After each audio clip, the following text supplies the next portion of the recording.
ನಮಸ್ಕಾರ.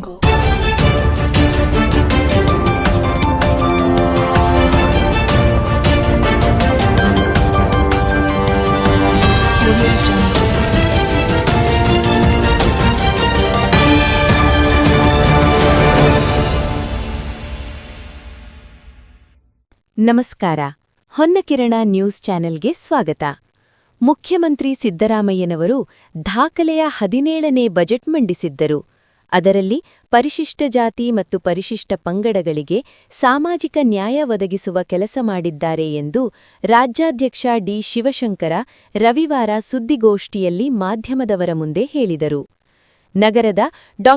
ಬಿ.ಆರ್. ಅಂಬೇಡ್ಕರ್ ಭವನದಲ್ಲಿ ಸುದ್ದಿಗೋಷ್ಠಿ ನಡೆಸಿ ಮಾತನಾಡಿದ ಅವರು, ಕಾಂಗ್ರೆಸ್ ಪಕ್ಷದ ಚುನಾವಣೆ ಪ್ರಣಾಳಿಕೆಯಲ್ಲಿ ಹೇಳಿರುವಂತೆ 7,75,000ಕ್ಕೂ ಅಧಿಕವಾಗಿದ್ದರೂ ಭರ್ತಿ ಮಾಡಿರುವುದು 4 ಲಕ್ಷದಷ್ಟು. ಇನ್ನೂ 2.5 ಲಕ್ಷ ಹುದ್ದೆಗಳು ನೇಮಕಾತಿ ಆಗಿಲ್ಲ. ಒಪಿಎಸ್ ಬರಬೇಕು. ಸರ್ಕಾರಿ ನೌಕರರ ನಿಶ್ಚಿತ ಪಿಂಚಣಿ ಪಡೆಯುವ ವ್ಯವಸ್ಥೆ ಜಾರಿಯಾಗಬೇಕು ಮತ್ತು ಬ್ಯಾಕ್ಲಾಗ್ ಹುದ್ದೆಗಳು ಕೂಡಲೇ ಭರ್ತಿಯಾಗಬೇಕು. ಖಾಲಿ ಇರುವ ಸರ್ಕಾರಿ ಹುದ್ದೆಗಳನ್ನು ವೇಗವಾಗಿ ಭರ್ತಿ ಮಾಡಬೇಕು ಎಂದು ಸರ್ಕಾರಕ್ಕೆ ಮನವಿ ಮಾಡಿದರು. ಇನ್ನು ಕೆಲವೊಂದು ವಿಷಯಗಳು ಕೂಡ ಮಾಧ್ಯಮದ ಮುಂದೆ ಹೇಳಿದರು. ಈ ಸಂದರ್ಭದಲ್ಲಿ ಬಿಎಚ್ ನಾಡಗಿರಿ, ಡಾ. ಸೂರ್ಯಕಾಂತ ಹೊಸಮನಿ, ಮುದ್ದಣ್ಣ ಭೀಮನಗರ, ಎಸ್ಎಂ ಡೋಣಿ, ರವಿ ಯಲಡಗಿ, ವಿಜಯಾನಂದ್ ಮುದ್ದೇಬಿಹಾಳ್, ನಿಜಣ್ಣ ಮೇಲಿನಕೇರಿ, ಜಿಎಂ ಛಲವಾದಿ, ಎಚ್ಎಲ್ ಮಾಶ್ಯಾಳ, ಚಂದ್ರು ಕೋಣೆಗೋಳ, ಪುಷ್ಪಾ ಹಲಗಣಿ ಮತ್ತಿತರರು ಇದ್ದರು. ಲೈಕ್ ಮಾಡಿ, ಶೇರ್ ಮಾಡಿ, ಸಬ್ಸ್ಕ್ರೈಬ್ ಮಾಡೋದನ್ನ ಮರಿಬೇಡಿ. ನೋಡ್ತಾ ಇರಿ ಹೊನ್ನಕಿರಣ ನ್ಯೂಸ್ ಕರ್ನಾಟಕ.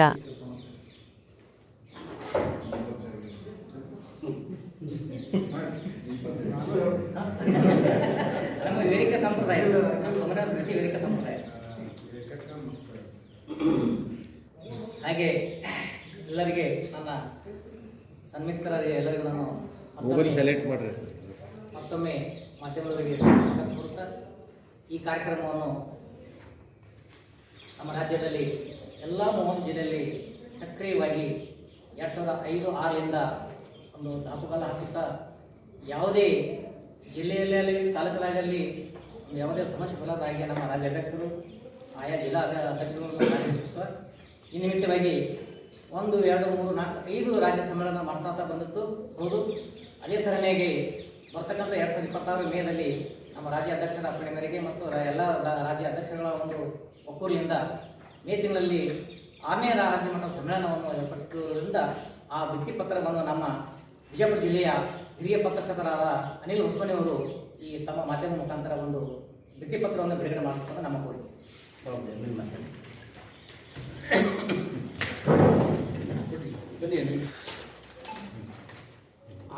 ಆರನೇ ರಾಜ್ಯ ಮಟ್ಟದ ಸಮ್ಮೇಳನ ಸಮಿತಿಯ ಒಂದು ಭಿತ್ತಿಪತ್ರವನ್ನು ನಾವು ಪ್ರಥಮವಾಗಿ ನಮ್ಮ ವಿಜಯಪುರ ಜಿಲ್ಲೆಯಲ್ಲಿ ಭಿತ್ತಿಪತ್ರವನ್ನು ಅನಾವರಣಗೊಳಿಸುತ್ತಿದ್ದೇವೆ.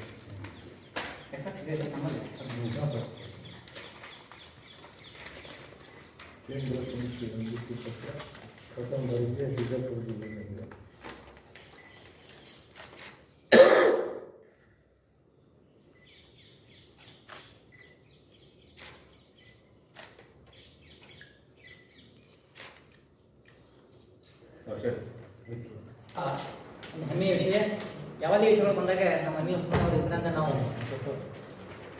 ಮಾರ್ಗದರ್ಶನ ತೆಗೆದುಕೊಂಡು ಇಲ್ಲಿವರೆಗೆ ನಾವು ಸಾಕ್ತಾ ಬಂದಿರೋದ್ರಿಂದ ಅವರಿಗೆ ನಮ್ಮ ಸಮಾಜ ಸಮಿತಿ, ಕೇಂದ್ರ ಸಮಿತಿಯಿಂದ, ನಮ್ಮ ಜಿಲ್ಲಾ ಸಮಿತಿಯಿಂದ ಅವರಿಗೆ ನಾವು ಹೃತ್ಪೂರ್ವಕವಾಗಿ ಅಭಿನಂದಿಸುತ್ತೇವೆ. ಈಗ ಪತ್ರಿಕಾಗೋಷ್ಠಿಯನ್ನು ನಮ್ಮ ರಾಜ್ಯಾಧ್ಯಕ್ಷರು ನೆರವೇರಿಸಿಕೊಳ್ಳಬೇಕಾಗಿ ನಮ್ಮ ಕಾರ್ಯಕ್ರಮ ಇದೆ. ಇಂಡಿ ತಾಲೂಕು ಸಮನ್ವಯ ಸಮಿತಿ ಸಮ್ಮೇಳನ ಮತ್ತು ಪದಗ್ರಹಣ ಮತ್ತು ಸಮಾಜದ ಗಮನಕ್ಕೆ ತರಬೇಕು ಅನ್ನೋದು ನಮ್ಮ ಕೇಂದ್ರ ಸಮಿತಿಯ ಆಶಯ. ಏಕೆಂದರೆ ಇವತ್ತು ಕಾರ್ಯಾಂಗ ಇದೆ, ಶಾಸಕಾಂಗ ಇದೆ, ನ್ಯಾಯಾಂಗ ಇದೆ. ಆದರೆ ಎಲ್ಲ ಅಂಗಗಳಿಗಿಂತ ಪ್ರಬಲವಾದ ಅಂಗ ಮಾಧ್ಯಮ ರಂಗ ಅನ್ನೋದು ನಮ್ಮ ಫೀಲ್ಡು. ಯಾಕೆಂದರೆ ಇವತ್ತು ರಾಜ್ಯದಲ್ಲಿ ವಿವಿಧ ಇಲಾಖೆಗಳಲ್ಲಿ, ವಿವಿಧ ನಿಗಮ ಮಂಡಳಿಗಳಲ್ಲಿ ಕೆಲಸ ಮಾಡ್ತಾ ಇರುವಂಥ ಪರಿಶಿಷ್ಟ ಜಾತಿ ಪಂಗಡದ ನೌಕರರು ಒಂದೆಡೆಗೆ ತರುವಂಥ ಕೆಲಸವನ್ನು ಕಳೆದ 21 ವರ್ಷಗಳಿಂದ ಮಾಡ್ತಿದ್ದೀವಿ. ಅಂದರೆ ಪತ್ರಕರ್ತರ ಮಾಧ್ಯಮ ರಂಗದ ಬೆಂಬಲ ಅಂತ ಹೇಳಿ ಇದು ಮುಖಸ್ತುತಿ ಅಲ್ಲ. ಅದೇ ಥರ 2017ರಲ್ಲಿ ಏನು ಸುಪ್ರೀಂ ಕೋರ್ಟು ಪರಿಶಿಷ್ಟ ಜಾತಿ ಪರಿಶಿಷ್ಟ ಪಂಗಡದ ನೌಕರರ ಬಡ್ತಿಗೆ ಸಂಬಂಧಪಟ್ಟಂತೆ ಒಂದು ವ್ಯತಿರಿಕ್ತವಾದಂಥ ತೀರ್ಮಾನವನ್ನು ಕೊಡ್ತು. ಅದಕ್ಕೂ ಕೂಡ ಬೆಂಗಳೂರಿನಲ್ಲಿ ಬೃಹತ್ತಾದ 2-3 ಕಾರ್ಯಕ್ರಮಗಳನ್ನೆಲ್ಲ ಮಾಡಿ ಜಿಲ್ಲೆಗಳಲ್ಲೆಲ್ಲ ಮಾಡಿದ್ವಿ. ಅವಾಗಲೂ ಕೂಡ ಮಾಧ್ಯಮ ರಂಗನೆ ನಮ್ಮ SC/ST ನೌಕರರ ಸಂವಿಧಾನಬದ್ಧ ಹಕ್ಕನ್ನು ಎತ್ತಿ ಹಿಡಿತು ಅಂತ ನಾನು ಭಾರಿ ಹೆಮ್ಮೆಯಿಂದ ಹೇಳ್ತೀನಿ ಮತ್ತು ಅಭಿನಂದನೆಗಳನ್ನು ಕೂಡ ಸಲ್ಲಿಸ್ತೀನಿ. ಈ ಹಿನ್ನೆಲೆಯಲ್ಲಿ ಇವತ್ತು ಒಂದು 2-3 ವಿಷಯಗಳನ್ನು ತಮ್ಮ ಜೊತೆ ಹಂಚ್ಕೋಬೇಕು ಅಂತೇಳಿ, ಮತ್ತು ಸರ್ಕಾರಕ್ಕೂ ಕೂಡ ತಮ್ಮ ಮೂಲಕ ಸರ್ಕಾರಕ್ಕೆ ಮನವಿಯನ್ನು ಸಲ್ಲಿಸುವಂಥದ್ದು. ಯಾಕೆಂದ್ರೆ ಇವತ್ತು ಈಗಾಗಲೇ ಕರಪತ್ರದ ಸಮಾವೇಶದ್ದು ಮಾತಾಡ್ತೀನಿ. ಈಗ ಮಾನ್ಯ ಮುಖ್ಯಮಂತ್ರಿಗಳಾದಂತೆ ಸಿದ್ದರಾಮಯ್ಯನವರು ರಾಜ್ಯದಲ್ಲಿ 17ನೇ ಆಯವ್ಯಯವನ್ನು ಮಂಡಿಸಿದ್ದಾರೆ. 4,48,004 ಕೋಟಿ ರೂಗಳ ಆಯವ್ಯಯವನ್ನು ಮಂಡಿಸಿದ್ದಾರೆ. ಒಂಥರ ಇದು ಇವತ್ತಿನ ವ್ಯವಸ್ಥೆ ಒಳಗಡೆ ಏರ್ತು ಇರೋ ಜನಸಂಖ್ಯೆ, ಸ್ವಲ್ಪ ಸಂಪನ್ಮೂಲದಲ್ಲಿ ಕೊರತೆ ಒಳಗಡೆ ಈ ಥರದ್ದು ಬಡ್ಜೆಟ್ ಮಂಡಿಸೋದು ಕೂಡ ಒಂದು ಶ್ಲಾಘನೀಯನೇ. ಮತ್ತು ರಾಷ್ಟ್ರದಲ್ಲಿ 17 ಬಾರಿ ಮಂಡಿಸಿದ್ದಾರೆ ಅಂದರೆ ನನಗನ್ಸೋದು ಜ್ಯೋತಿ ಬಸ್ಸುವನ್ನ ಬಿಟ್ಟರೆ, ಪಶ್ಚಿಮ ಬಂಗಾಳದಲ್ಲಿ ಜ್ಯೋತಿ ಬಸ್ಸುವನ್ನ ಬಿಟ್ಟರೆ ಆ ಥರ ನಿರಂತರವಾಗಿ ಮಂಡಿಸ್ತಂಥವ್ರು ಸಿದ್ದರಾಮಯ್ಯನವರು. ಅವರ ಹಲವಾರು ಇದೆ. ಈ ಸದ್ಯ ಆಯವ್ಯಯದಲ್ಲಿ ತುಂಬ ದಲಿತ ಪರವಾದಂಥದ್ದು, ಸಮಾಜಮುಖಿ ಆದಂಥದ್ದನ್ನು ಮಾಡಿರೋದನ್ನು ನಾವು ಈ ಮೂಲಕ ಅವ್ರನ್ನ ಅಭಿನಂದಿಸ್ತೀವಿ. ಇವಾಗ ಉದಾಹರಣೆಗೆ ಕನ್ನಡದ ಸಾಹಿತ್ಯ ಲೋಕದ ದಿಗ್ಗಜ UR ಅನಂತಮೂರ್ತಿಯವರು, ಅವರು ನಿಧನರಾಗಿ ಸುಮಾರು ವರ್ಷ ಆಗಿತ್ತು.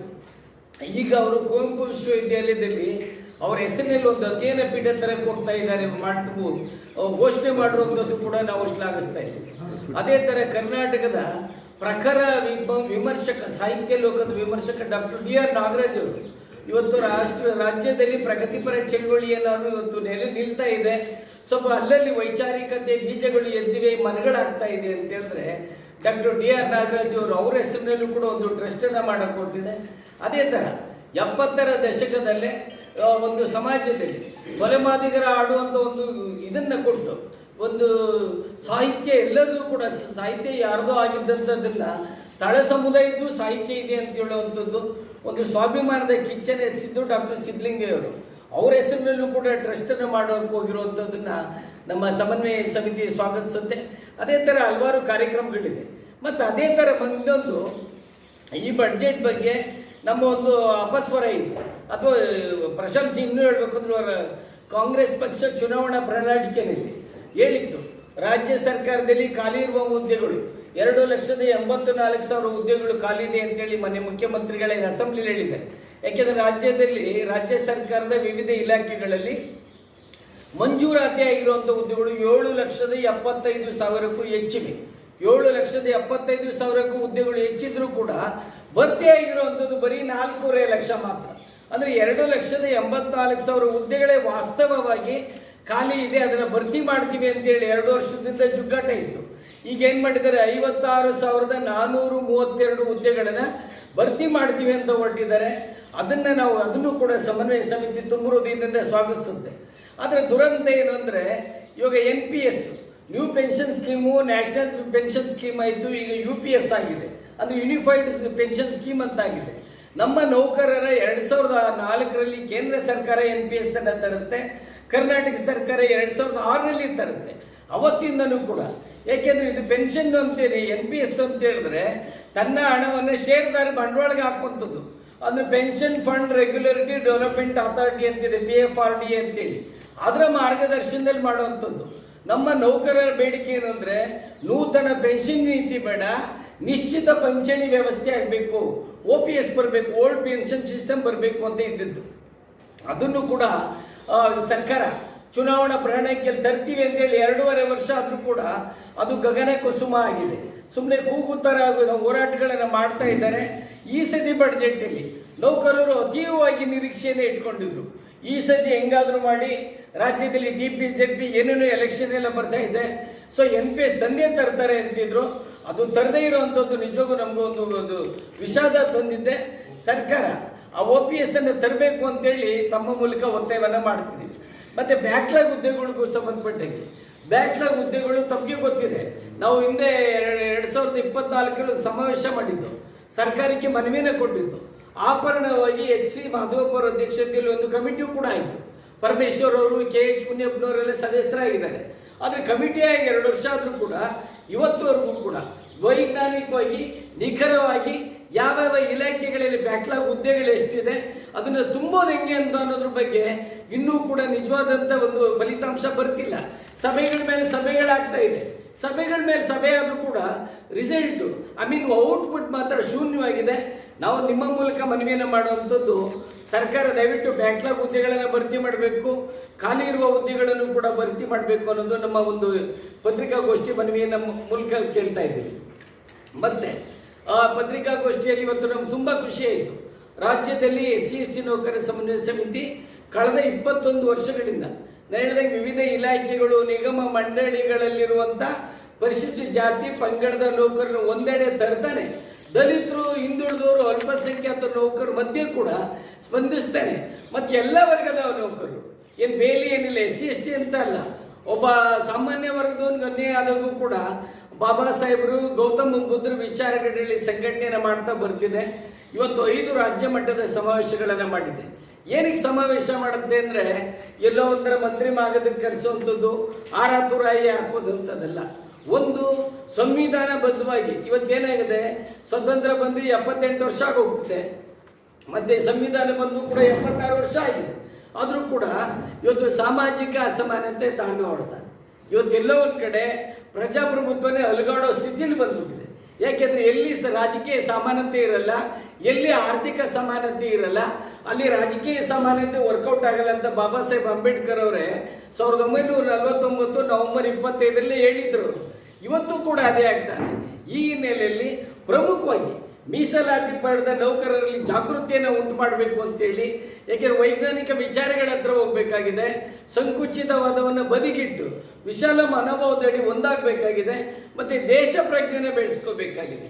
ಯಾಕೆ ನಾವು ಸಮನ್ವಯ ಸಮಿತಿಯವರು ಯಾವಾಗಲೂ ಹೇಳ್ತಿರ್ತೀವಿ, ಘೋಷಣೆನೇ ಕೊಟ್ಟಿದ್ದೀವಿ, ಜಾತಿ ಮೇಲಿನ ಪ್ರೀತಿಯನ್ನು ಸುಟ್ಟಾಕಿ ಪ್ರೀತಿಯ ಜಾತಿಯನ್ನು ಹುಟ್ಟಾಕಿ ಅಂತ ಹೇಳ್ತಾ ಇದ್ದೀವಿ.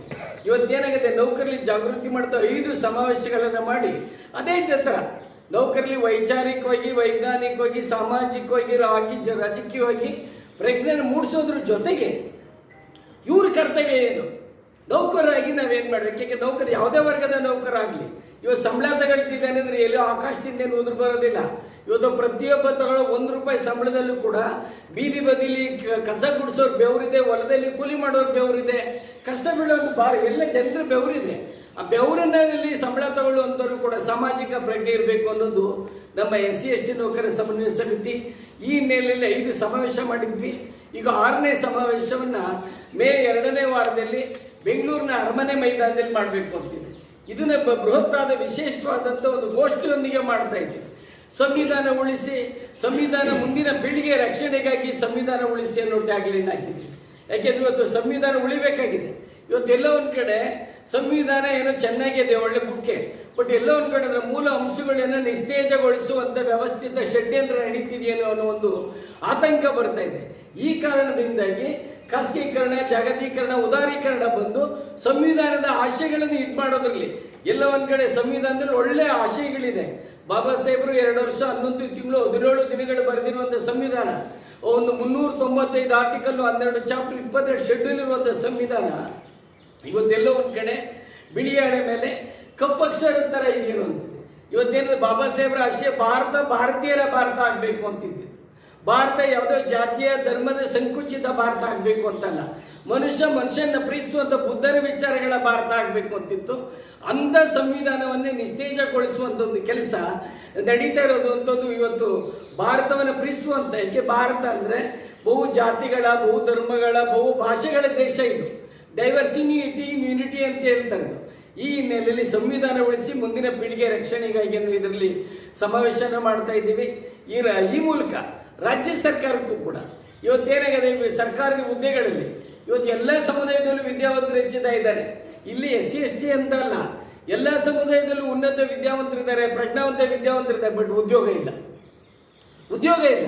ಅವನಿಗೆ what ever the caste, what ever the religion, ಅವನು M.Tech ಮಾಡಿರ್ತಾನೆ. ಎಲ್ಲಿ ಹೋಗ್ತಿದ್ದೀರಿ ಅಂದರೆ ನಾನು ಕಂಪ್ನಿಲಿ ಹೋಗ್ತಿದ್ದೀನಿ, 20,000 25,000 ರೂಪಾಯಿ ಆಗ್ತಿರ್ತಾರೆ. ಅವ್ರ ಪೇರೆಂಟ್ಸ್ ಆಶೆ ಏನಿರುತ್ತೆ, ನನ್ನ ಮಗ ಇಷ್ಟೊಂದು ಓದಿದ್ರೆ ಏನೋ ಚೆನ್ನಾಗಿರುತ್ತೆ, ನಮ್ಮ ಬದುಕು ಸುಖವಾಗಿರ್ತಾನೆ. ತಂದೆ ತಾಯಿಗಳಿಗೊಂದು ಆಸೆ ಇದ್ದೇ ಇರುತ್ತೆ, ನನ್ನ ಮಗ ಚೆನ್ನಾಗಿ ಓದಿ ಒಳ್ಳೆ ವಿದ್ಯಾವಂತ ಆದರೆ, ಒಳ್ಳೆ ಆರ್ಥಿಕತೆ ಬಂದರೆ ನನಗೊಂದು ಒಳ್ಳೆ ಡ್ರೆಸ್ ಕೊಡಿಸ್ತಾನೆ, ಮಕ್ಳಿಗೆ ಒಳ್ಳೆ ವಿದ್ಯಾಭ್ಯಾಸ ಕೊಡಿಸ್ತಾನೆ, ಅಥವಾ ಒಳ್ಳೆ ಹಾಸ್ಪಿಟಲ್ ಟ್ರೀಟ್ಮೆಂಟ್ ಕೊಡಿಸ್ತಾನೆ ಅಂತ ಆಸೆ ಇರುತ್ತೆ. ಇವತ್ತೇನಾಗ್ತದೆ, ನಿರುದ್ಯೋಗ ತಾಂಡವಾಡ್ತಾರೆ. ನಿರುದ್ಯೋಗ ತಾಂಡವಾಡ್ತದೆ ಮತ್ತು ಉಳ್ಳವರು ಮತ್ತು ಇಲ್ಲದವರ ನಡುವೆ ಹೆಚ್ಚು ಕಾಣಲಿಕ್ಕೆ ಆಗ್ತದೆ. ಈ ಹಿನ್ನೆಲೆಯಲ್ಲಿ ನಾವು ಒಟ್ಟಾರೆಯಾಗಿ ಈ ಸಮಾವೇಶದ ಮೂಲಕ ಖಾಸಗಿ ಕ್ಷೇತ್ರದಲ್ಲೂ ಕೂಡ ಉದ್ಯೋಗದಲ್ಲಿ ಮೀಸಲಾತಿ ಕೊಡಬೇಕು. ಇವತ್ತೇನಾಗಿದೆ, ದೇಶದಲ್ಲಿ ಮೀಸಲಾತಿ ಪಡೆಯದಿರುವ ಜಾತಿನೇ ಇಲ್ಲ. ಒಂದು ಕಾಲ ಇತ್ತು SC STಗಳು ಮಾತ್ರ ಮೀಸಲಾತಿ ತಗೊಳ್ಳೋದು ಅಂತ. ಇವತ್ತು ಯಾವ ಜಾತಿಯವರು ನಾನು ಮೀಸಲಾತಿ ಪಡೀತಿಲ್ಲ ಅಂತ ಹೇಳಕ್ಕಾಗದೇ ಇಲ್ಲ. ಇವತ್ತು 3%, 10% ಮೀಸಲಾತಿ ತಗೊಳ್ತಿದ್ದಾರೆ. ಸ್ವತಂತ್ರ ಬದಲು 18% ಇವತ್ತು ಕೂಡ ಪೂರ್ಣ ಅನುಷ್ಠಾನ ಆಗಿಲ್ಲ ಅನ್ನೋದು ಕೂಡ ಅಷ್ಟೇ ವಾಸ್ತವ ಸತ್ಯ ಆಗಿದೆ. ಈ ಹಿನ್ನೆಲೆಯಲ್ಲಿ ನಾವು ಖಾಸಗಿ ಕ್ಷೇತ್ರದಲ್ಲಿ ಮೀಸಲಾತಿಯನ್ನು ಕೊಡಬೇಕು ಅನ್ನೋದ್ರ ಜೊತೆಗೆ ಇವತ್ತು ಒಳ ಮೀಸಲಾತಿ ಇಂಟರ್ಲಿಂಕ್ ಇದೆ. ಇವತ್ತೇನಾಗಿದೆ, ಒಳ ಮೀಸಲಾತಿ ನಡೀತಾ ಇದೆ. 1/8/2024 ಸುಪ್ರೀಂ ಕೋರ್ಟ್ ಕೊಟ್ಬಿಡ್ತು. SC ST peoples are not homogeneous, ಇವರಲ್ಲಿ ಹೆಟ್ರೋಜಿನಿಯಸ್, ಏಕಮುಖವಾಗಿಲ್ಲ. ಅವರ ಆಚರಣೆಗಳು, ಅವರ ನಡೆನುಡಿಗಳು ವಿಭಿನ್ನವಾಗಿರ್ತವೆ. ಈ ಹಿನ್ನೆಲೆಯಲ್ಲಿ ಮೀಸಲಾತಿ ಕೊಡಿ ಅಂದ್ರೆ ಹೆಂಗೆ ಕೊಡಿ ಅಂದರು, ವಿತ್ ಎಂಪೆರಿಕಲ್ ಡಾಟಾ ಕೊಡಿ ಅಂತೇಳಿ. ಬಟ್ ಎಲ್ಲಾಗದೆ ಎಂಪಿರಿಕಲ್ ಡಾಟಾ ಕೊಡಿ ಅಂತ ಹೇಳಿದ್ರು ಕೂಡ ಗೊಂದಲ ಆಗ್ಬಿಟ್ಟಿದೆ. ಅದು ಬಡದಾಡದಿರೋದೇನಕ್ಕೆ, ಉದ್ಯೋಗ ಮತ್ತು ಶಿಕ್ಷಣದಲ್ಲಿ ಮೀಸಲಾತಿ. ಹಾಗಾದರೆ ಸರ್ಕಾರಿ ಸ್ವಾಮ್ಯದಲ್ಲಿದೆ ಉದ್ಯೋಗ ಬರೀ 7.76% ಇದೆ. ಈ ನೆಲೆಯಲ್ಲಿ ಅದನ್ನು ಕೊಡಬೇಕು ಅಂತಾನೆ ಇವತ್ತು ಜನಸಂಖ್ಯೆವರೆಗೂ ಮೀಸಲಾತಿ ಕೊಡಬೇಕಾಗಿದೆ. ಇವತ್ತು ತಮಿಳುನಾಡಲ್ಲಿ 69% ಮೀಸಲಾತಿ ಇದೆ, ಮಧ್ಯಪ್ರದೇಶದಲ್ಲಿ 77% ಇದೆ. ಆದರೆ ಭಾರತದಲ್ಲಿ ಇಷ್ಟು ವರ್ಷ ಆದರೂ ಬರೀ 18% ಇದೆ. ಅಂದರೆ ಸ್ವತಂತ್ರ ಬಂದಾಗ 12% ಇದ್ದಿತ್ತು, ಆಮೇಲೆ 3% 15 ಆಯಿತು. ಹಾಗಾದರೆ SC STಗಳ ಜನಸಂಖ್ಯೆ ಹೆಚ್ಚಿಲ್ವಾ? ಭಾರತದ ಸ್ವತಂತ್ರ ಬಂದಾಗ 36 ಕೋಟಿ ಇದ್ದಂಥ ಜನಸಂಖ್ಯೆ ಇವತ್ತು 140 ಕೋಟಿ ಇದೆ. ಅವತ್ತು 6 ಕೋಟಿ ಇದ್ದಂಥ ಜನಸಂಖ್ಯೆ ಇವತ್ತು 24 ಕೋಟಿ ಆಗಿದೆ. ಈ ಹಿನ್ನೆಲೆಯಲ್ಲಿ ಜನಸಂಖ್ಯೆಗೆ ತಕ್ಕಂತೆ ಮೀಸಲಾತಿ ಹೆಚ್ಚಿಸಬೇಕು ಅಂದರೆ ಜನಪರವಾಗಿ ಸಂವಿಧಾನಬದ್ಧವಾಗಿ ಆಯ್ಕೆಯಾಗಿರುವಂಥ ಸರ್ಕಾರಗಳು 9 ಶೆಡ್ಯೂಲ್ಗೆ ಸೇರಿಸುವಂಥ ಕೆಲಸವನ್ನು ಮಾಡಬೇಕಾಗಿದೆ. ಇಲ್ಲಾಂದ್ರೆ ಏನಾಗ್ತದೆ, ಇದು ಜಾತಿಗಳ ನಡುವೆ ತಂದಿಕ್ಕುವ ಕೆಲಸ ಆಗ್ತದೆ. ಇವತ್ತು ಒಳ ಮೀಸಲಾತಿ ಕೊಡಲೇಬೇಕು, ಅದೇ ಎರಡನೇ ಮಾತಿಲ್ಲ.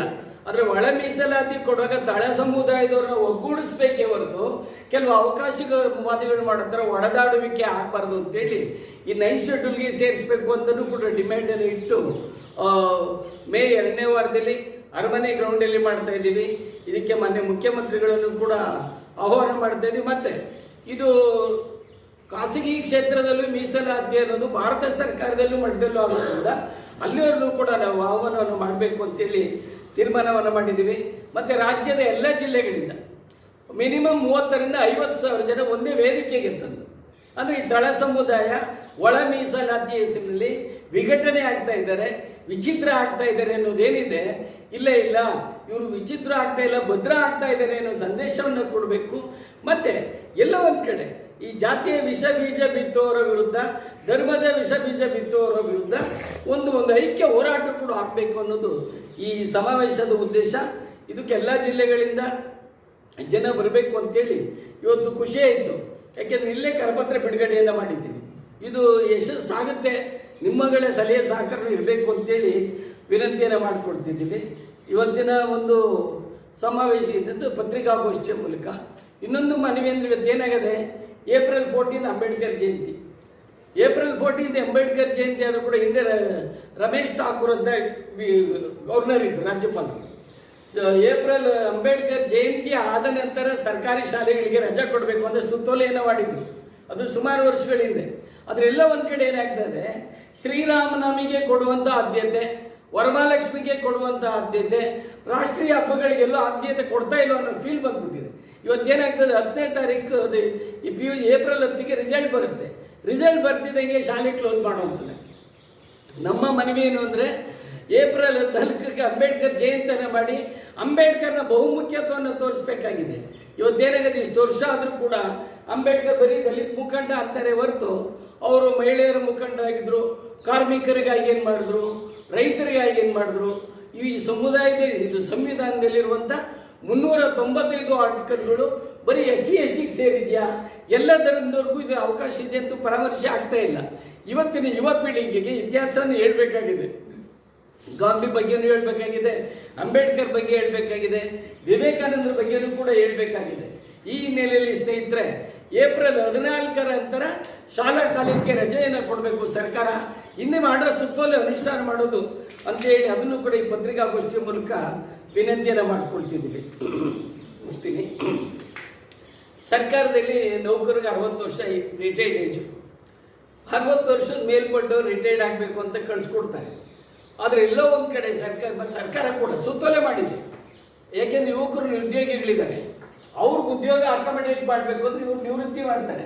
ಅದನ್ನು ನಿವೃತ್ತಿ ಆದರನ್ನ ಮಾತ್ರ ಈ ವಾಮ ಮಾರ್ಗದಲ್ಲಿ ತಂದು ರಾಜ್ಯ ಸರ್ಕಾರದ ಬಹುತೇಕ ಇಲಾಖೆಗಳಲ್ಲಿ ಆಯಾ ಕಟ್ಟಿನ ಜಾಗದಲ್ಲಿ ಕೂಡಿಸಿ ಪಾಪ ಬಡ್ತಿ ಕಾಯುವಂಥ ನೌಕರನಿಗೂ ಕೂಡ ನಿರಾಶೆಯನ್ನು ಮಾಡ್ತಿದ್ದಾರೆ. ಇದು ಒಳ್ಳೆಯದಲ್ಲ ಅಂತೇಳಿ ಸರ್ಕಾರ 60 ವರ್ಷದ ಮೇಲ್ಪಟ್ಟು ಅವ್ರ ಬಗ್ಗೆ ವಿರೋಧ ಅಲ್ಲ. ಈಗ ಅಪ್ಪ ಕೆಲ್ಸಕ್ಕೆ ಹೋಗ್ತಿರ್ತಾನೆ, ಔಟ್ಸೋರ್ಸ್ ಎಲ್ಲೋ ಏನೋ, ಮಗ ನಿರುದ್ಯೋಗಿಯಾಗಿ ಮನೇಲಿ ಇರ್ತಾನೆ, ಮಗನೂ ಸೊಸೆ ಇವನ್ಗೆ ಅದ್ರ ಬದಲು ಯುವಕನಿಗೆ ಕೆಲಸ ಕೊಟ್ಟು ಎಷ್ಟೊಂದು ಒಳ್ಳೇದಾಗುತ್ತೆ. ಈ ನೆಲೆಯಲ್ಲಿ ಬಹುತೇಕ ಇಲಾಖೆಗಳಲ್ಲಿ ಇವಾಗ ಉದಾಹರಣೆಗೆ ಸಂಸದೀಯ ಇಲಾಖೆ ಇದೆ, ಅಲ್ಲೊಬ್ರು ಇದ್ದಾರೆ ಸೆಕ್ರೆಟರಿ ಅಂತೇಳಿ, ಅವ್ರು ಏನು ಮಾಡಿದ್ದಾರೆ, ಶ್ರೀಧರ್ ಅಂತ ಸೆಕ್ರೆಟರಿ, ಅವರು ರಿಟೈರ್ಡ್ ಆಗಿದ್ದಾರೆ. 31/3 ರಿಟೈರ್ಡ್ ಆಗ್ತಾರೆ, 23ರಲ್ಲಿ. ಅದೇ 1/4/23 ಮತ್ತೆ ಗುತ್ತಿಗೆ ಮೇಲೆ ಬಂದ ಚೇರಲ್ಲಿ ಕೂತ್ಕೋತಾರೆ. 1/1/24 ಪಾಪ ಅಲ್ಲಿ ಬಡ್ತಿ ಕಾಯ್ತಿದ್ದಂತೆ ಜನ ಏನು ಮಾಡ್ತಾರೆ, ರಿಟೈರ್ಡ್ ಆದ್ಮೇಲೆ ಪ್ರಮೋಷನ್ ಸಿಗುತ್ತೆ ಅಂತಿರ್ತೀವಿ, ಅವ್ರು ಬಂದು ಕೂತ್ಕೊತಾರೆ. ಈಗಾದ್ರೆ ಯಾಕೆ ಇಲಾಖೆಗಳು ವೃಂದ ಮತ್ತು ನೇಮಕಾತಿ ನಿಯಮ ಯಾಕೆ ಮಾಡ್ತಾರೆ, CNR ಯಾಕೆ ಬೇಕು? ಈ ನೆಲೆಯಲ್ಲಿ ಈ ಥರದ್ದು ಕೂಡ ಒಂದು ಪರಾಮರ್ಶೆ ಮಾಡಬೇಕು ಅಂತೇಳಿ ಇವತ್ತು ಪತ್ರಿಕಾಗೋಷ್ಠಿಯ ಮೂಲಕ ತಮ್ಮನ್ನ ವಿನಂತಿಯನ್ನು ಮಾಡಿಕೊಡ್ತಿದ್ವಿ. ಸರ್ಕಾರದ್ದು ಇವಾಗ ಮೇಜರಾಗಿ ಬ್ಯಾಕ್ಲಾಗ್ ಹುದ್ದೆ ತುಂಬುವಂಥದ್ದು, ಖಾಲಿ ಹುದ್ದೆಗಳ ಭರ್ತಿ ಮಾಡುವಂಥದ್ದು, OPS ತರುವಂಥದ್ದು ಕೆಲಸ ಆಗಬೇಕಾಗಿದೆ. ಖಾಸಗಿ ಕ್ಷೇತ್ರದಲ್ಲೂ ಮೀಸಲಾತಿ ಬೇಕಾಗಿದೆ. ಮತ್ತು ಈ 9 ಶೆಡ್ಯೂಲ್ಗೆ ಸೇರಿಸುವಂಥ ಕೆಲಸವನ್ನು ಕೂಡ ಆಗಬೇಕಾಗಿದೆ ಅಂತೇಳಿ ಇವತ್ತು ನಮ್ಮ ಬಿಜಾಪುರ ಜಿಲ್ಲೆಯಲ್ಲಿ ಮತ್ತು ಬೆಳಗಾವಿ ವಿಭಾಗದ ಉಪಾಧ್ಯಕ್ಷರು ಕೂಡ ನಮ್ಮ ನಾಡಗಿರಿಯವರು. ಬೆಳಗಾವಿ ವಿಭಾಗದಲ್ಲಿ ಎಲ್ಲ ಕಡೆ ಶಾಖೆಗಳಿವೆ, ರಾಜ್ಯದ 26 ಜಿಲ್ಲೆಗಳಲ್ಲೂ ಶಾಖೆಗಳಿವೆ. ಇಲ್ಲಿ ನಮ್ಮ ನಾಡಗಿರಿಯವರ ನೇತೃತ್ವದಲ್ಲಿ ಸೂರ್ಯಕಾಂತ್ ಹೊಸಮನಿಯವರು, ನಮ್ಮ ಮುದ್ದಣ್ಣ ಅವರು ಎಲ್ಲ ಇದ್ದಾರೆ. ಮತ್ತು ನಮ್ಮ ಅನಿಲ್ ಹೊಸಮನಿಯವರು ಆರಂಭದಲ್ಲೂ ಕೂಡ ತುಂಬ ಒಳ್ಳೊಳ್ಳೆಯ ಕಾರ್ಯಕ್ರಮಗಳನ್ನೆಲ್ಲ ನಡೆದಿದೆ. ಹಿಂದೆ ನಿಡಬಾಬಿಡಿ ಸ್ವಾಮೀಜಿಗಳನ್ನೇ ಕರೆಸಿ ಒಂದು ಚಂದಾವರ್ಕರ್ ಇದ್ದಾಗ ಸಮಾವೇಶ ಕೂಡ ಮಾಡಿದೆ. ಈ ನೆಲೆಯಲ್ಲಿ ಒಂದು ಒಳ್ಳೆ ಕೆಲಸ ನಮ್ಮದೇನು ಅಂದರೆ SC ST ನೌಕರರ ಸಮನ್ವಯ ಸಮಿತಿ ಅಷ್ಟೇ, ಆದರೆ ಬೇಲೆ ಹಾಕ್ಕೊಳ್ಳೋದು. ಈಗ ಬುದ್ಧ ಬಸವ ಅಂಬೇಡ್ಕರ್ ಹೇಳಿದಂಗೆ ಜಾತಿ ಪ್ರೀತಿಯನ್ನು ಸುಟ್ಟಾಕ್ಬಿಟ್ಟು ಪ್ರೀತಿಯ ಜಾತಿಯನ್ನು ಹುಟ್ಟಾಕಿ ಅನ್ನೋ ಒಂದು ಸಾಮಾಜಿಕ ಪ್ರಜ್ಞೆ ಇರುವಂಥ ಇದು ಸಂಘಟನೆ. ಯಾಕೆಂದರೆ ನೌಕರ ಸಂಘಟನೆಗಳೊಂದು ವಾಡಿಕೆ ಇದೆ, ಇವರೇನೋ ಬಡ್ತಿ ಕೇಳೋದು, ಒಳ್ಳೆ ದುಡ್ಡು ಬರೋ ಜಾಗಕ್ಕೆ ಕೇಳೋ ಪಾರ್ಟಿಗಳಿರಬೇಕು ಅಂತ ಅಲ್ಲ. ನೌಕರರು ಬದುಕಬೇಕು, ಸಮಾಜವನ್ನು ಬದುಕಿಸ್ಬೇಕು. ಇವತ್ತು ಮನುಷ್ಯನ ನಡುವೆ ಪ್ರೀತಿಯ ಬೆಸುಗೆಯನ್ನೇ ಹಾಕಬೇಕೇ ಹೊರತು ಮನುಷ್ಯನ ನಡುವೆ ಯಾವುದೇ ಜಾತಿ ಧರ್ಮ ಭಾಷೆ ಹೆಸರಿನಲ್ಲಿ ಕೊಳ್ಳಿ ಇಡುವಂಥ ಕೆಲಸ, ಈಗ ಉಪಜಾತಿಯ ಹೆಸರಿನಲ್ಲೂ ಕೂಡ ಕೊಳ್ಳಿ ಇಡುವಂಥ ಕೆಲಸ ಆಗಿದೆ. ಇದು ಒಳ್ಳೆ ಬೆಳವಣಿಗೆ ಅಲ್ಲ. ಯಾಕೆ ಭಾರತೀಯರ ದೇಶ ಆಗಬೇಕಾಗಿದೆ, ಐಕ್ಯತೆ ಉಳಿಬೇಕಾಗಿದೆ. ಈ ನೆಲೆಯಲ್ಲಿ ಸ್ನೇಹಿತರೆ, ಈ ಪತ್ರಿಕಾಗೋಷ್ಠಿ ಮೂಲಕ ನಮ್ಮ ಕೆಲವು ಭಾವನೆಗಳನ್ನು ನೋವುಗಳನ್ನು ನಿಮ್ಗೆ ಹೇಳ್ಕೊಂಡಿದ್ದೀವಿ. ತಾವು ಸರ್ಕಾರದ ಗಮನಕ್ಕೆ ತರಬೇಕು. ಯಾಕೆಂದರೆ ಸರ್ಕಾರ ಇವತ್ತೇನಾಗ್ತದೆ, ಡೈರೆಕ್ಟಿವ್ ಪ್ರಿನ್ಸಿಪಲ್ಸ್ ಇದೆ. ಸಂವಿಧಾನದ ಆರ್ಟಿಕಲ್ 36ರಿಂದ 51 ರಾಜ್ಯ ನಿರ್ದೇಶಕ ತತ್ವಗಳು ಅಲ್ಲೆಲ್ಲವನ್ನೂ ಕೂಡ ಮಿನಿಮಮ್ ಅಮ್ಯುನಿಟೀಸ್ನ ಮಾಡುವಂಥದ್ದು ಆ ಸರ್ಕಾರಗಳ ಕೆಲಸ ಆಗಬೇಕಾಗಿದೆ. ಇವತ್ತೇನಾಗ್ತದೆ, ಅದೆಲ್ಲ ಒಂದು ಕಡೆ ಈ ಎಲ್ಲ ಸವಲತ್ತುಗಳು ಕೂಡ ಕೆಲವು ಸರಿ ಬಿಳಿ ಹಾಳೆ ಮೇಲೆ ಕರಿ ಅಕ್ಷರದಲ್ಲಿ ಅರೆಸ್ಟ್ ಆಗೋಗಿರ್ತದೆ. ಬಿಳಿ ಹಾಳೆ ಮೇಲೆ ಕರಿ ಅಕ್ಷರದಲ್ಲಿ ಅರೆಸ್ಟ್ ಆಗಿದೆ, ಅವ್ರ ಬೇಲೆ ಇರೋದಿಲ್ಲ, ಅದು ಘೋಷಣೆ ಮಾತ್ರ. ಇವಾಗ ಪರಿಜಾತಿ ಪಂಗಡದವರ ರಕ್ಷಣೆ ಘೋಷಣೆ ಬರುತ್ತೆ, ಎಲ್ಲಿ ಸಾಮಾಜಿಕ ರಕ್ಷಣೆ ಇದೆ ನಮಗೆ? ಇವತ್ತು ಕೂಡ ನಾವು ಮನುಷ್ಯರ ಥರ ಇರೋಕ್ಕಾಗಲ್ಲ. ಅಂದರೆ ಮನೆ ತುರುವೇಕೆರೆ ಅಂತ ಒಂದು ಹಳ್ಳಿಗೆ ಮದುವೆ ಆದಂಥ ಹುಡುಗಿ ಹೋಗ್ತಾರೆ ದೇವಸ್ಥಾನಕ್ಕೆ ಹೋದ್ರೆ ದೇವ್ರ ಪೂಜಾರ ಮೈ ಮೇಲೆ ಬಂದ್ಬಿಟ್ಟು ಹೋಗ್ರಿ ಅಂತ ಸ್ಪೃಶ್ಯರು ಹೊಡೆದು ಓಡಿಸ್ಬಿಡ್ತಾರೆ. ಎಲ್ಲಿದೆ ಸಾಮಾಜಿಕ ಸಮಾನತೆ? ಇದನ್ನು ಕೂಡ ನಾವು ಯೋಚನೆ ಮಾಡಬೇಕು ಅಂತೇಳಿ ಈ ಪತ್ರಿಕಾಗೋಷ್ಠಿಯ ಮೂಲಕ ಇದು ಮಾಡಿದ್ವಿ. ನನ್ನ ಕೆಲವು ವಿಷಯಗಳು ಹೇಳಿದ್ದೀನಿ, ಪ್ರಶ್ನೆ ಇದ್ದರೆ ದಯವಿಟ್ಟು ಕೇಳಬೇಕು ಅಂತ ವಿನಂತಿ ಮಾಡಿ. ಸರ್, ಇದು ಹೇಳಿದ್ರಲ್ಲ, ನಾನು ಮೊನ್ನೆ ಯಾದಗಿರಿಯಲ್ಲಿ ಇದೇ ಪ್ರಶ್ನೆ ಕೇಳಿದ್ರು, ನೀವು ಕೇಳಿದ್ದೆ ಪ್ರಶ್ನೆ ಕೇಳಿದ್ರು. SC ST ನೌಕರರ ಸಮನ್ವಯಿಸಿ ನಾನು ಹೇಳಿದ್ರೆ ಸೈದ್ಧಾಂತಿಕ ಹಿನ್ನೆಲೆಯಲ್ಲಿ ನೋಡಿದ್ರಿ. ಜ್ಯೋತಿಬಾ ಫುಲೆ, ಬುದ್ಧ, ಬಸವಣ್ಣ ಎಲ್ಲರೂ ಸುಮ್ಮನೆ ನಮಗೋಸ್ತಿಗೆ ಹಾಕಿದ್ದಲ್ಲ. ಇಲ್ಲಿ ಪ್ರಾಕ್ಟೀಸ್ ಮಾಡೋದ್ರ ಮೂಲಕ ಪ್ರೀಚ್ ಮಾಡಬೇಕು ಅನ್ನೋದು ನಮ್ಮ ಸಮನ್ವಯ ಸಮಿತಿ ಉದ್ದೇಶ. ಈಗ ವಿಚಾರವನ್ನು ಪ್ರಚಾರ ಮಾಡೋರು ತಂಡ ಇರ್ತವೆ, ಆದರೆ ವಿಚಾರವನ್ನು ರಕ್ತಗತ ಮಾಡ್ಕೊಂಡು ಆಚಾರ ಮಾಡೋರು ತಂಡ ಬೆರಳಿಕೆಯರು ಕೂಡ ಬಿತ್ತನೆ ಕಾಳ್ತಾರೆ. ಈಗ ಬಿತ್ತನೆ ಕಾಳಲ್ಲಿ ಎಲ್ಲ ಬಿತ್ತನೆಗೆ ಉಪಯೋಗಿಸಲ್ಲ, ಸೀಡ್ ಪರ್ಪಸ್ಗೆ ಸೆಲೆಕ್ಟೆಡ್ ಇರ್ತಾವಲ್ಲ ಆ ಥರ. ಈ ಭ್ರಷ್ಟತೆ ವಿರುದ್ಧ ನಮ್ಮ ಸಂಘಟನೆ ಇದೆ. ನಿಮಗೆ ಬಹುಶಃ ಇಲ್ಲಿ ಮಾಡಿದ್ರು, ಹಿಂದೆ ಈ KPSC ಅಧ್ಯಕ್ಷರಿಗಿದಾರಲ್ಲ ಶಿವಶಂಕರ್ ತಳವಾರ್ ಅಂತ, ಅವ್ರ ಬಗ್ಗೆನೇ ಒಂದು ದೊಡ್ಡ ಹೋರಾಟ ಮಾಡಿಬಿಟ್ಟಿದ್ದಿಲ್ಲ, ಇಡೀ ರಾಜ್ಯದಲ್ಲಿ ಮಾಡಿದ್ವಿ. ಯಾಕೆಂದರೆ ಅವರು ಸರ್ಕಾರಕ್ಕೆ ಮಣ್ಣು ಹಚ್ಬಿಟ್ಟು ಚೇರ್ಮನ್ ಆಗೋಗ್ಬಿಟ್ಟಿದ್ರು. ಮೊದಲೇನು ಮಾಡ್ತಾರೆ, ಅಫಿಷಿಯಲ್ ಕೋಟಾದಲ್ಲಿ ಅಂತ ಮೆಂಬರ್ ಆಗ್ಬಿಡ್ತಾರೆ ಅವರು. ಅಫಿಷಿಯಲ್ ಕೋಟಾದಲ್ಲಿ ಮೆಂಬರ್ ಆಗಬೇಕಂದ್ರೆ ಓಟಾ ಸಮಿತಿ ವರದಿ ಪ್ರಕಾರ ಮತ್ತು ಹೈಕೋರ್ಟ್ ಜಡ್ಮೆಂಟ್ ಪ್ರಕಾರ ಈ should be minimum 10 years service either in central government ಅವ್ರ ಸ್ಟೇಟ್ ಗೌರ್ಮೆಂಟ್ ಸರ್ವಿಸ್ ಮಾಡಿರ್ಬೇಕಿತ್ತು. ಅವನು ರಾಜ್ಯ ಸರ್ಕಾರಿ ನೌಕರನೂ ಅಲ್ಲ, ಕೇಂದ್ರ ಸರ್ಕಾರಿ ನೌಕರನೂ ಅಲ್ಲ, ಆದರೂ ಅಫಿಷಿಯಲ್ ಕೋಟಾದಲ್ಲಿ KPSC ಮೆಂಬರ್ ಆಗೋಗ್ಬಿಡ್ತಾನೆ. ಅವನೇನು ಅಂದರೆ ನ್ಯಾಷನಲ್ ಆಯಿಲ್ ಸೀಡ್ ಕಾರ್ಪೊರೇಷನ್ ಅಂತ ಡೆಲ್ಲಿಲಿ ಒಂದಿದೆ. ಆ ಡೆಲ್ಲಿದು ಒಂದು ಪ್ರಾಜೆಕ್ಟು ಗುಲ್ಬರ್ಗಾದಲ್ಲಿ ಇರ್ತದೆ. ಗುಲ್ಬರ್ಗದಲ್ಲಿ ಕೆಲಸ ಮಾಡ್ತಿರ್ತಾನೆ ಅವನು. ಅದು ಯಾವ ಮ್ಯಾಜಿಕ್ ಮಾಡಿದ್ದು ನೋಡಿ, ಹೆಂಗಿರ್ತದೆ ವ್ಯವಸ್ಥೆ ಕೆಟ್ಟಿದೆ ಅನ್ನೋಕ್ಕೆ. ಅವನೇನು ಮಾಡ್ತಾರೆ, ಒಂದು ಅಲ್ಲಿರುವವರು ಕೂಡ you are not fit to our, you are not working up to our mark ಅಂತಿದೆ, ಅವರ ಡೆಲ್ಲಿ ತೆಗೆದುಬಿಟ್ಟಿರ್ತದೆ. ಅವನು ಬಂದು KPSC ಮೆಂಬರ್ ಆಗ್ಬಿಡ್ತಾನೆ, ಚೇರ್ಮನ್ನು ಆಗ್ತಾನೆ. ಕೊನೆಗೇನಾಯಿತು, ನಾವು ಗಲಾಟೆ ಎಲ್ಲ ಮಾಡಿ ಆಮೇಲೆ ಅಫಿಷಿಯಲ್ ಕೋಟಾ ಹೋಗ್ಬಿಟ್ಟು ನಾನ್ ಅಫಿಷಿಯಲ್ ಕೋಟಾದಲ್ಲಿ ಮಾಡ್ತಾರೆ. ಅಂದರೆ ಸರ್ಕಾರೇತರ ಸದಸ್ಯರಾಗಿ ಮಾಡ್ಕೊಳ್ತಾರೆ. ನಾವು ಭ್ರಷ್ಟಾಚಾರ ಮಾಡುವಂಥ ಯಾರನ್ನೂ ಕೂಡ ಬೆಂಬಲಿಸೋ ಚಾನ್ಸೇ ಇಲ್ಲ. KPSCನೇ ರದ್ದು ಮಾಡಬೇಕು ಅನ್ನೋ ಕೂಲಿ ಅಂತ ಸಂಸ್ಥೆಗಳನ್ನ ರದ್ದು ಮಾಡೋದಲ್ಲ ಮುಖ್ಯ, ನಿರ್ವಹಣೆ ಮಾಡೋದು ಮುಖ್ಯ.